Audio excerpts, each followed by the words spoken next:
Hey, welcome back everybody for another trout strike video.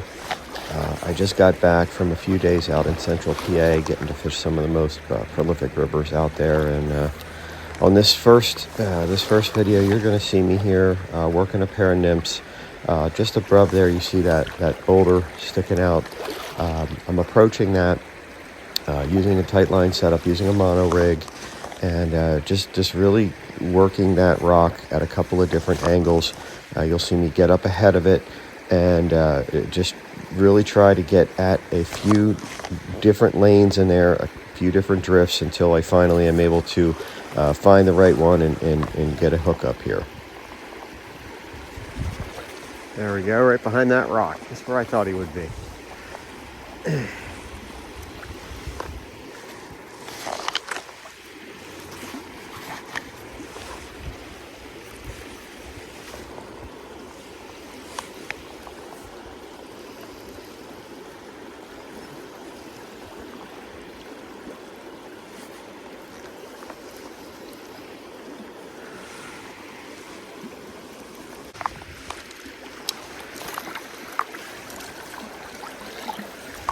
Beautiful brownie.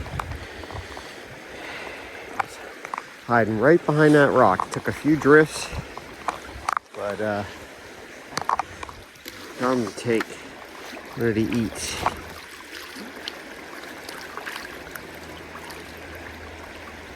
Okay, he ate the perdigon. He ate the flashy perdigon. The olive flashy perdigon. There we go.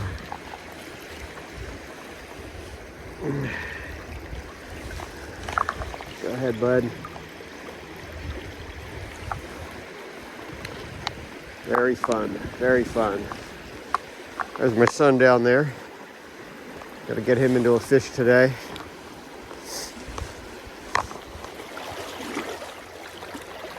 In this clip, you're going to see how I work very fast-moving, shallower water. You have to keep your drifts short. There we go. I'm using a pair of 3.2 millimeter beads here to get it down, but I'm keeping my drifts short. I'm throwing about 2 rod lengths almost directly above stream and bringing it right back down to my feet. You can't try to have long drifts in this kind of water. There are fish in this water, but you've got to get down to them in the feeding zone, and you've got to get it down quick, and then you're picking up, so you're constantly managing line with your left hand, and you're throwing that back up. On this next clip, you're going to see my son finally get into a brown there as the train passes. So this was fun for me. My son has been fishing with me for quite a few years, but like we all are, he's still learning, and it's exciting. Anytime I see him getting into a like fish, that shiny perdigon, he was able to get into a nice wild brown himself. That rod. That's it.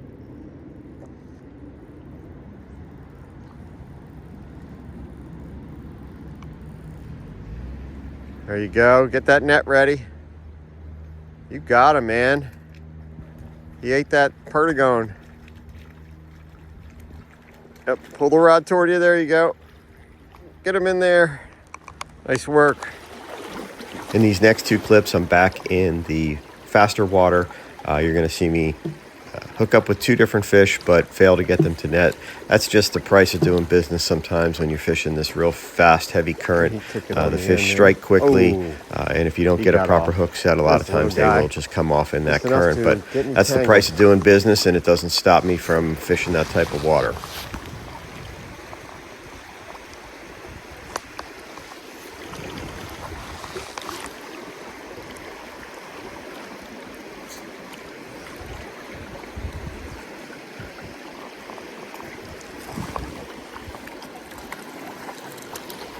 Oh, I got off. You see that one? All right, this next clip is my first fish at a new river. One of the things I want to point out here, my temptation here was to just rush right out there. There's a big hole on the other side of the river I knew I wanted to hit. But one of the things I got to remind everybody is, I mean, I'm literally standing on the bank pretty much in this, is fish that water ahead of you. Don't just run right to the A water. Fish that C and B water in front of you. There are fish in there. One of the biggest mistakes third that I drift. have found over the years is just wanting to step in and rush right out. I have learned to take my time and fish everything. These are wild fish in these rivers. They occupy the entire river. They are not stock fish that'll tend to congregate. They really use up every piece of the river. Took So the don't be pheasant afraid tail. to fish everywhere that you think there may be a fish. Got himself a fish down there. Man, I love watching my son catch fish. Every fish Way he to catches go. That's is a worth nice like 100 brown, of the bud. ones I catch. So I always try to capture it on he's video, big. whether he likes me videoing him or job. not. But he was able to get into a few fish here, and here he gets into one on a dry fly. That's just a blast. There we go. Ryan just got one on a dry fly.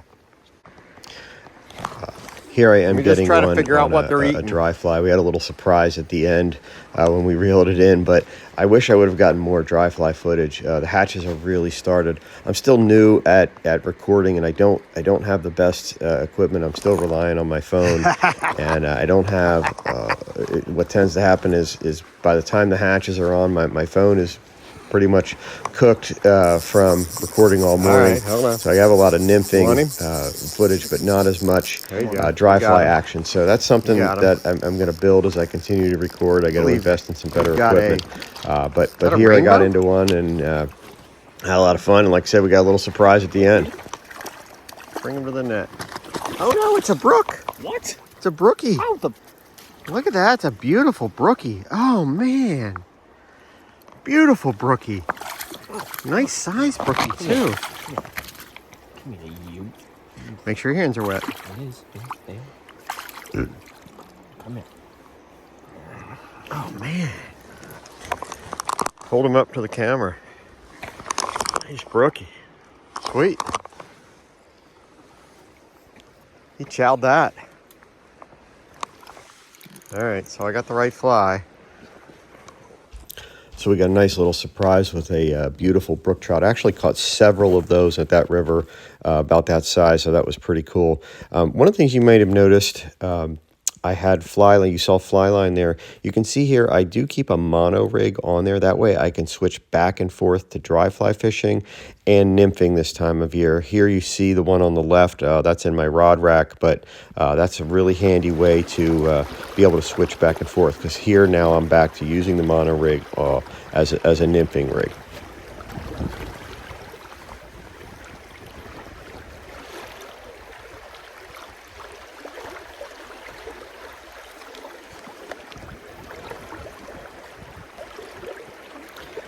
Keep your eyes to the right of the screen here. You're going to see a fish work. Right there he was. And again, I'm using my mono rig at this point. I don't have a dry fly there. He worked again. So you can see I kind of get myself down into position. I'm not ready to switch over to a dry fly, but I kind of wade back down. And what you're going to see me do is noticing it was kind of a splashy rise. My guess is he was taking some kind of an immersion bug. So I kind of dangle my my pair of nymphs right around where I thought he was, and you can see what's going to happen here.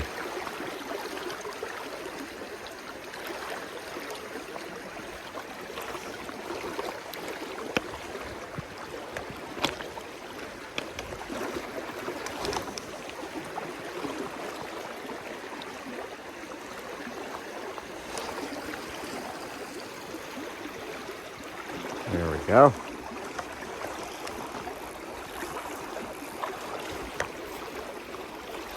So be aware of that. So much of fly fishing is visual. Even when you're fishing riffles and heavy moving water, fish are rising. Just notice that, and don't feel you have to always switch right to a dry fly. In that case, I was able to get a good drift over this fish. He showed himself, and I was able to put the flies. Took me a couple of drifts, but I was able to get the nymph in front of him, and was successful in This old boy. getting him to net there. Yeah. All right. I want that thread Frenchie. There you go, bud.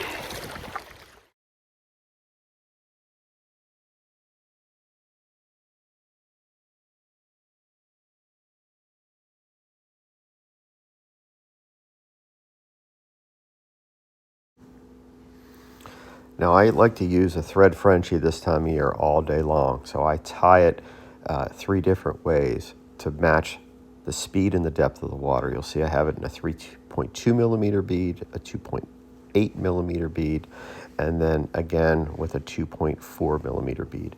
I do this with most of my patterns so that I don't have that many patterns, but I have them in a variety of sizes and weights. That makes a bigger difference to me than the pattern. I'll put a link to an article about how to organize and weight your flies in the show notes.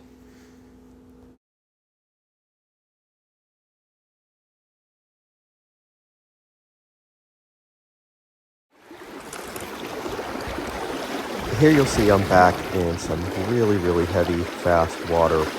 This is some of my favorite water type to fish. And, you just have to watch at the depth of the water to get your weight adjusted. But you'll see again, I'm fishing, I wouldn't say directly upstream, but like 2 rod lengths up at least, and just bringing it back. What you can't see here, my line hand is constantly retrieving that slack. I'm using that pulley system to retrain that slack and keep that sighter tight and keep watching that sighter. So one of the things I can't emphasize enough is to really, really just focus on short drifts. Don't let that fly get below you, because at that point it's swinging and nothing's going to generally hit it there. You want to keep everything in front of you. I'm eventually able to hook up with one here. Maybe I need to read some articles on how to properly net fish. This fish tried to actually jump in my net, but I wasn't real successful in getting the fish to net here, as you'll be able to see. Sometimes in that swift current, if you can't keep the fish ahead of you and bring it down into the net, they just sometimes get off.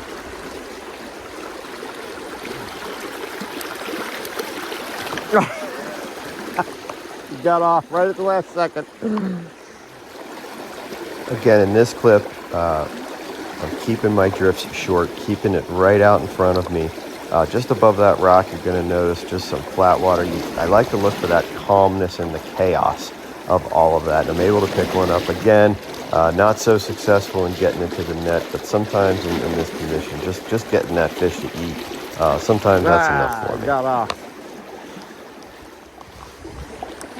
So in this clip, you can see the speed of the water has really slowed down. There's some depth there, but when it slows down, I often will adjust my fly size. So here I went down to a pair of 2.8 beads from a pair of 3.2s, and again that thread Frenchie in the lead.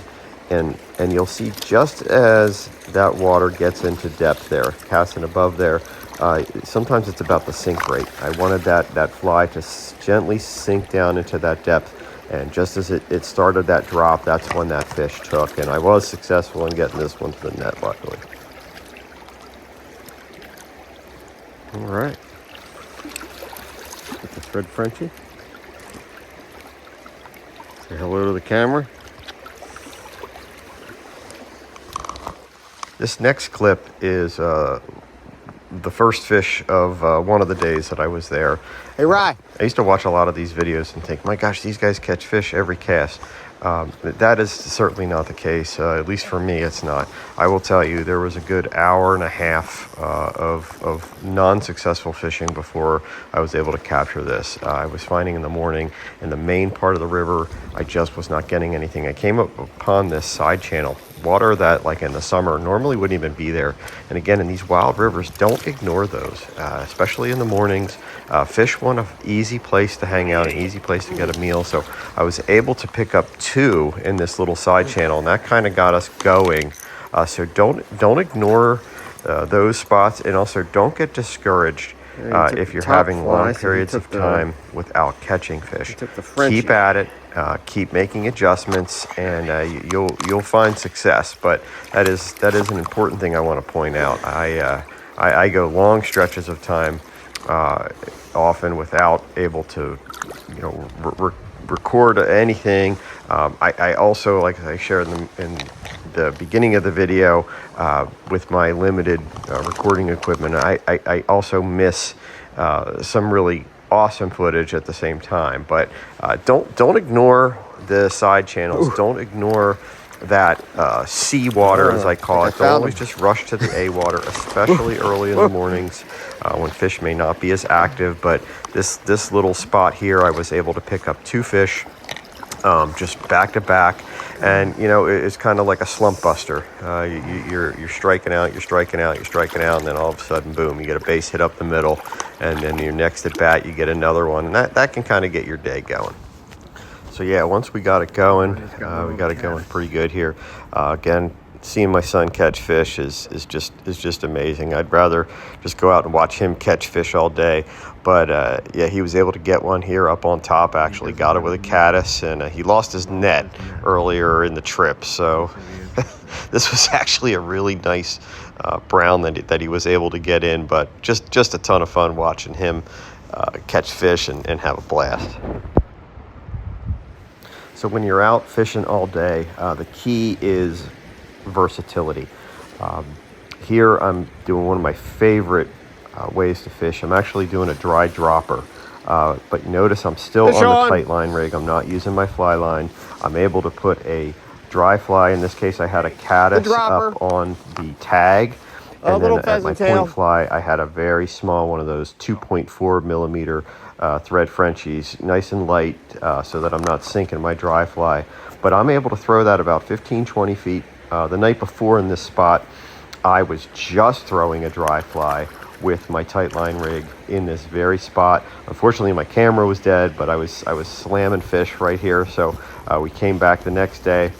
We were able to get a few. I actually landed a brook trout here. He took the dropper, but again, didn't have to switch over to that fly line. I love the versatility of the mono rig. I can go back and forth, and just throughout the day, whatever the fish are doing, I can try to adapt to them.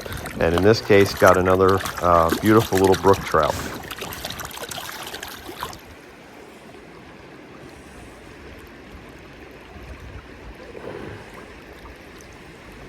Beautiful brook trout. Look at that guy.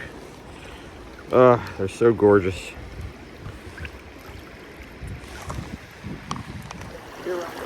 In this last clip of this video, I was able to get one to take for a second time. Missed him on the first one. Got him to take one of the nymphs on the second time. Got him.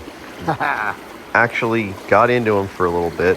Made the mistake of not moving my feet and letting him get downstream from me. Unfortunately, I did not get this guy in. But again, just a great trip. Of getting him in. So many fish I was able to capture on video, but probably even more that unfortunately I wasn't able to capture. Tried to horse him. I'm going to work on getting some more dry fly videos out as the season goes on, but things are just really heating up. We saw Hendricksons, we saw caddis, we saw olives. So again, when the fish are looking up at all levels, they are just so much more fun. You're not dredging the bottom all the time, and was able to just really have a productive few days. Had a ball watching my son Ryan catch fish, and had a lot of fun myself catching fish. So just a great trip. Hey, thanks for watching. Really appreciate it, and don't forget to check out troutstrike.com.